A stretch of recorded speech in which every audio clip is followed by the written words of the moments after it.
सचिन हावळे पाटील दादा 30 तारखेचं आवाहन केलेलं आहे मनोज जरांगे पाटलांनी. कशा पद्धतीने हे आंदोलन वेगळं असेल, उपोषण वेगळं असेल नेहमीपेक्षा, काय भावना आहे? काय झालं, मनोज दादांनी 8 महिने सरकारला वेळ दिला होता. जसं मुंबईहून आलो आणि त्यानंतर 8 महिने वेळ दिला आणि या सरकारला असं वाटलं की आपण हे मुंबईहून हे मराठी पाठवून दिले म्हणजे जिंकलो, मराठे संपले, मनोज जरांगे पाटलाची हवा संपली. हे काही पंक्चर भोकाचे काय आधीच पंक्चर असते ते म्हणते मग जरांगे पाटला जेव्हा मराठ्यांना खाजवलेलं आहे, मराठ्यांनी दाखवलेलं आहे. 14 ऑक्टोबरची सभा, नारायणगडच्या 2 सभा आणि मुंबईला 2 वेळा धडकलेले मराठे. आज फक्त पत्रकार परिषद ठेवली होती, हजारो मराठे नुसता सांगाव्यावर आलेले आहे. मनोज जरांगे पाटलांनी 30 मे पासून आमरण उपोषण चालू करणारे असं जाहीर केलेलं आहे.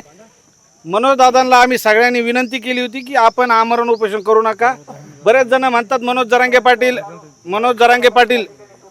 जरांगे पाटील हे वैयक्तिक निर्णय घेतात, समाजाला विचारत नाही.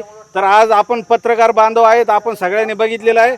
मनोज जरांगे पाटलांनी समाजाला विचारलं काय करायचंय, पण समाज म्हणत होता आमरण उपोषण करू नका. पण मनोज दादा ठाम आहे, कारण या सरकारला जर संविधानिक अधिकारानेच जिंकावं लागतं. आपण बघू शकतोय आपल्याला हुकुमशाही नाही आहे, आपण दंडेलशाही करू शकत नाही. आमरण उपोषण ते मनोज दादा करणार आहे.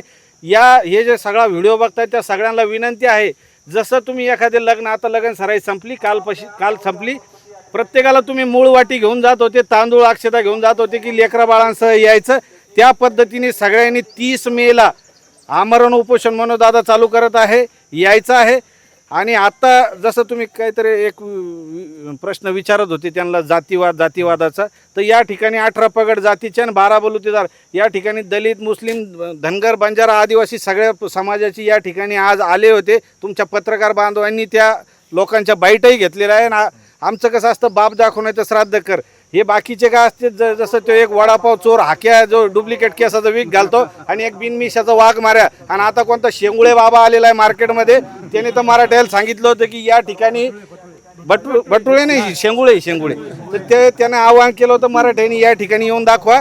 तर मराठे या ठिकाणी आलेले आहे आणि तुझ्या छाताडावर बसण्यासाठी 30 मेला मराठे पुन्हा या ठिकाणी अंतरवाले. तुझ्यात जर धमक असेल, तुझ्यात धमक असेल तर तू त्यो हाक्या आणि तो बिनमेशाचा वाघ मार्या, तुम्ही तिघांना एकत्र येऊन सभा घ्या आणि या ठिकाणी 30 मेला मराठे येण्यापासून रोखून दाखवा. आपल्यासोबत काही महिला भगिनी आहेत. ताई, काय सांगाल एकंदरीत आजची जी सभा झालेली आहे, कशी सभा वेगळी होती आणि दादाने जे आवाहन केलं त्याबद्दल काय भावना? ही सभा म्हणजे खरं म्हणलं तर मीटिंग म्हणूनच आम्ही सगळे आलो होतो, पण त्याचं स्वरूप सभेत झालेलं आहे. तुम्हाला नेहमी बघता तुम्ही आंतरवालीमध्ये जेव्हा पाटलाने एक आवाज दिला तर मराठे सगळे हातातले कामं सोडून, शेतातला नागर सोडून, वस्त्यावरचे कामधंदे सोडून, महिला देखील आणि पुरुष देखील आमचे बांधव सगळे हजर होतात. बरं, काय सांगाल की ज्या पद्धतीने याआधी सुद्धा 2दा मुंबईपर्यंत आपले आंदोलक गेले होते मराठा, पण त्यावेळेस आपल्याला काही मागण्या मान्य झालेल्या नाहीत, तर यानंतर मागण्या मान्य होतील असं वाटतं एकंदरीत? आता आम्ही कसं आहे म्हणजे पाटलाच्या मागे आहोत सगळे. पाटील जे म्हणतील ते. पाटलांनी म्हणलं आपल्याला असं करावं लागतं आंदोलन, तर आम्ही त्यांच्या पाठीमागे. पाटलांनी म्हणलं चलो दिल्ली, तर आम्ही सगळे दिल्लीला धडकणार. मुंबईचा अनुभव तुम्ही घेतलेलाच आहे, त्याच्यापेक्षा दिल्लीला त्याच्याहून डबल अनुभव तुम्हाला जरा घ्यायचा असेल किंवा नसेल, त्याच्या अगोदरच तुम्ही निर्णय घेऊन टाका. कारण की ती वेळ तुमच्यावर येणारे दमछाक होणारे मुंबईमध्ये सुद्धा, कारण की मुंबईला बी नाही आणि दिल्लीला सुद्धा.